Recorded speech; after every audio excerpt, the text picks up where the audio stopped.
seul geste de toi viendra mon secours.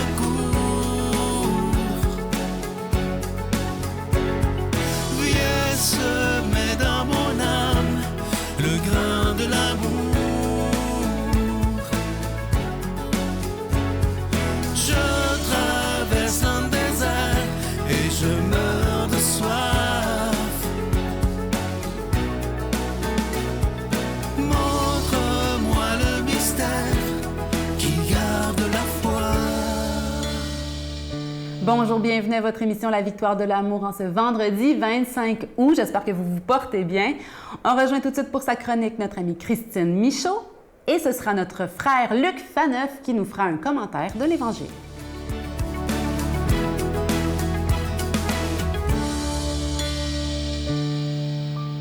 Bonjour tout le monde. Aujourd'hui, je vous offre mon petit truc du matin et du soir pour m'aider à mieux m'endormir, à mieux me réveiller peut-être ou avoir des meilleures journées. On dit en psychologie positive que les rituels, c'est très important, puis c'est surtout très puissant dans notre vie. De ritualiser en fait notre quotidien, d'avoir des petits trucs qu'on fait à tous les jours ou presque. Là, on n'est pas, c'est pas une question de perfection puis de pression là, qu'il faut se mettre, mais quand on y pense, ou la plupart du temps, quand on sait que ça nous fait du bien, mais s'organiser pour que ça nous fasse du bien aussi, ce rituel-là. Alors, de quoi je parle? Bien, de questions qu'on peut se poser ou des choses auxquelles on peut penser le soir avant de s'endormir. Je vous donne un exemple. En fait, je vais commencer par le matin, ça va être plus simple. On va y aller avec le rituel du matin et le rituel du soir.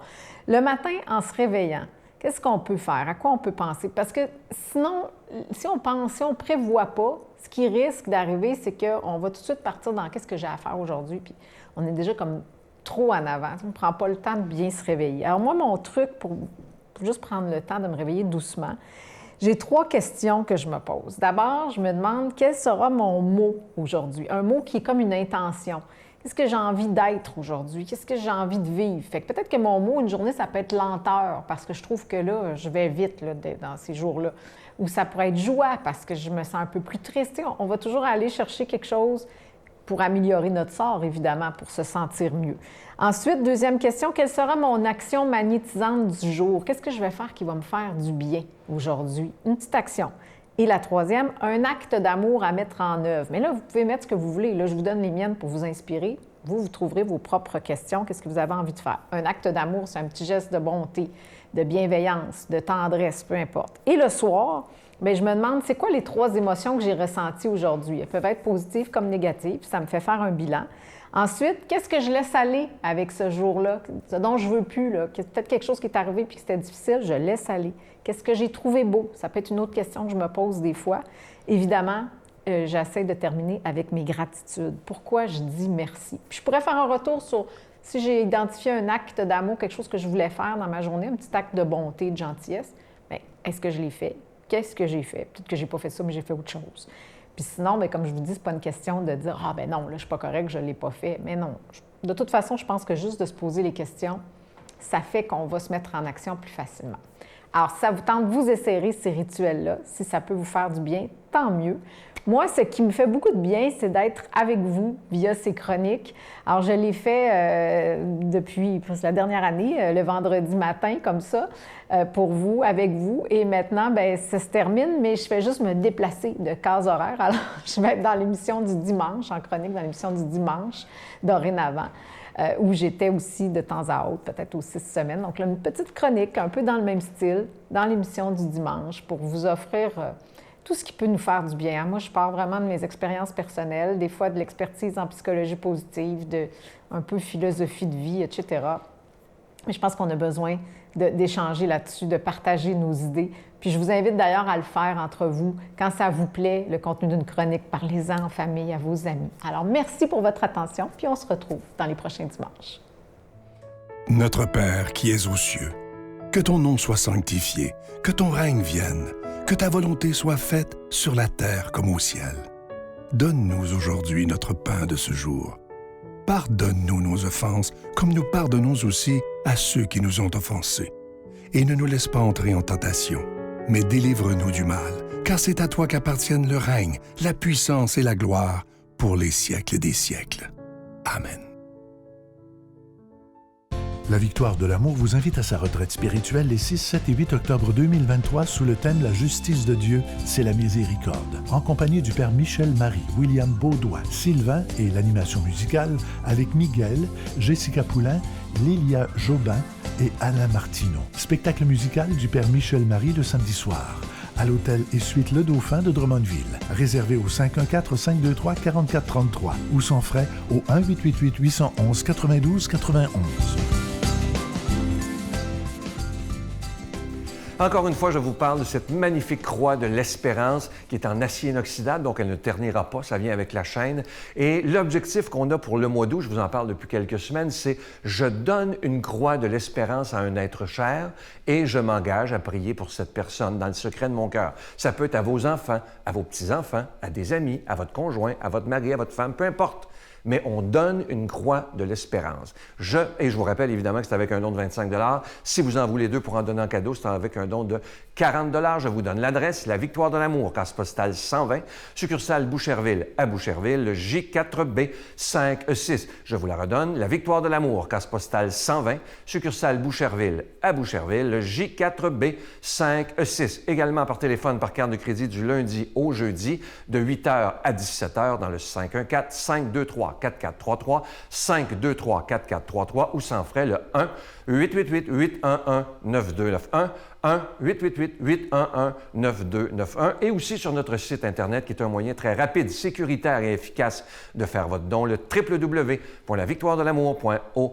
Alors, je vous rappelle cette magnifique croix de l'espérance qui est en acier inoxydable, ça vient avec la chaîne et cette croix, elle est déjà bénie. Je vous rappelle l'objectif du mois d'août, je donne une croix de l'espérance à un être cher et je m'engage à prier pour cette personne dans le secret de mon cœur. Alors, je vous rappelle, ça peut être à vos enfants, à vos petits-enfants, à votre conjoint, votre conjointe, vos amis, mais on se donne un objectif de donner une croix de l'espérance à quelqu'un en ce mois d'août. Merci de tout mon cœur.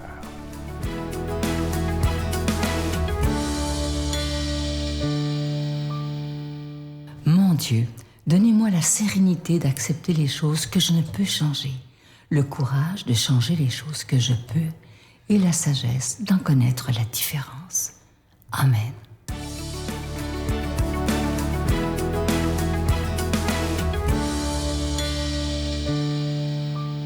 Oui, l'été avance, la vie avance, mais nous restons les yeux, le regard, le cœur fixés sur Jésus en ce 25 août qui va nous rappeler, le plus grand et le plus beau des commandements.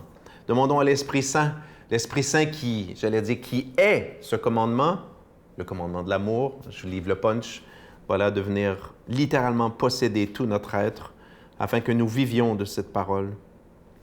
Les pharisiens, apprenant que Jésus avait fermé la bouche aux Sadducéens, se réunirent et l'un d'eux, un docteur de la loi, lui posa une question pour le mettre à l'épreuve. « Maître, Rabbi, dans la loi, quel est le grand commandement? » Jésus lui répondit, « Tu aimeras le Seigneur ton Dieu de tout ton cœur, de toute ton âme et de tout ton esprit. Voilà le grand, le premier commandement. Et voici le second, qui lui est semblable. Tu aimeras ton prochain comme toi-même. Tout ce qu'il y a dans l'Écriture, dans la loi et les prophètes, dépend de ces deux commandements. » Acclamons la parole de Dieu. Louange à toi, Seigneur Jésus. Quand même, hein? Vous savez, j'ai fait 9 ans d'études universitaires en théologie, jusqu'à mon doctorat non complété. Et puis voilà, même depuis ces années d'études, on lit, puis on lit. Vous devriez voir ma bibliothèque. Mon épouse, elle est découragée. « Oh non, encore des nouveaux livres, trop de livres! » Quel est le plus grand des commandements? Tu aimeras le Seigneur ton Dieu de tout ton cœur, toute ton âme, de tout ton esprit, et ton prochain comme toi-même. Et Jésus rajoute, tout ce que tu as lu dans la première section de la Bible, qu'on appelle la Torah, la loi, dans la deuxième section de la Bible, Nevi'im, les prophètes, on a eu des prophètes, des grands prophètes. Jésus ne parle pas de la troisième section de la Bible juive, qu'on appelle la Chokma, la sagesse. Tout cela découle, et le fruit, donc vient pas avant, vient après. est le fruit de ce premier grand commandement.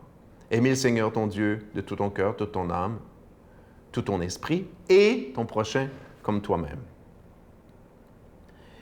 Permettez-moi une petite claque au visage aux Sadducéens et pharisiens de l'époque. Je lis depuis quelque temps une mystique italienne que je nommerai pas, mais si vous lisez les mystiques italiens, vous savez de qui je parle, une femme. Et voilà, elle met en scène, elle a des visions, elle a eu 600 visions de la vie de Jésus. Et dans plusieurs de ces visions-là, on voit Jésus, elle le voit, elle reçoit les paroles et elle les écrit. On voit Jésus qui est en débat théologique avec les Sadducéens et les pharisiens de l'époque. Et vous savez quoi? Au-delà de la question de l'authenticité et tout le reste, moi je suis convaincu que c'est authentique.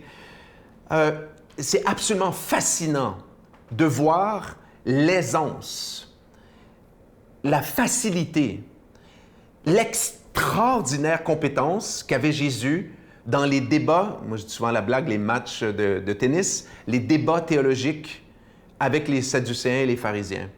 Mais comprenez, ces gens-là, eux, ils passaient leur vie, comme encore beaucoup de Juifs, les Juifs très pratiquants aujourd'hui, à lire la Torah, à essayer de la comprendre, à lire le Talmud qui explique la Torah, puis là, qu'est-ce qu'on devrait faire, puis qu'est-ce que tel rabbin a dit, puis comment on interprète ça. Ils passent leur vie à faire des débats théologiques, puis à débattre, puis oui, puis ça, puis tel commandement, est-ce qu'on devrait l'appliquer comme ça s'il y a une panne d'électricité, puis s'il y a...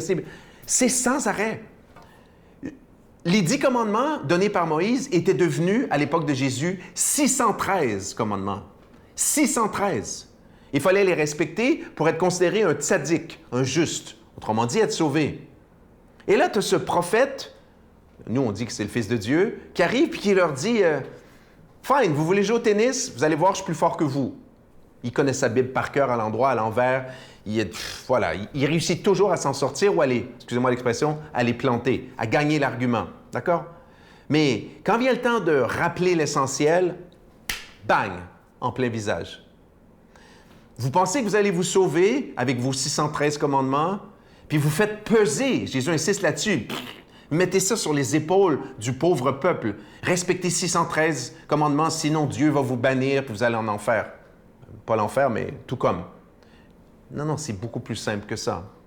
Aimer le Seigneur ton Dieu, tout ton cœur, toute ton âme, tout ton esprit, et attention, ton prochain comme toi-même. Et c'est là que Jésus devient vraiment décapant. Parce que les Juifs de l'époque, et j'allais dire jusqu'à moi aujourd'hui, avaient le don extraordinaire de catégoriser les gens entre « Ah oui, eux, ils sont aimés de Dieu, puis eux, c'est des païens. Les païens en enfer, donc ils jugeaient les autres. » Et là, Jésus, mais là, ça serait d'autres enseignements, Jésus, maintes et maintes fois dans sa vie, a dit « Non, le prochain, c'est tout le monde. » Demandons à Dieu de nous bénir, lui qui est Père, Fils, Saint-Esprit. Bonne journée. Je vous salue Marie, pleine de grâce. Le Seigneur est avec vous. Vous êtes bénie entre toutes les femmes, et Jésus, le fruit de vos entrailles, est béni. Sainte Marie, Mère de Dieu, priez pour nous pécheurs, maintenant et à l'heure de notre mort. Amen.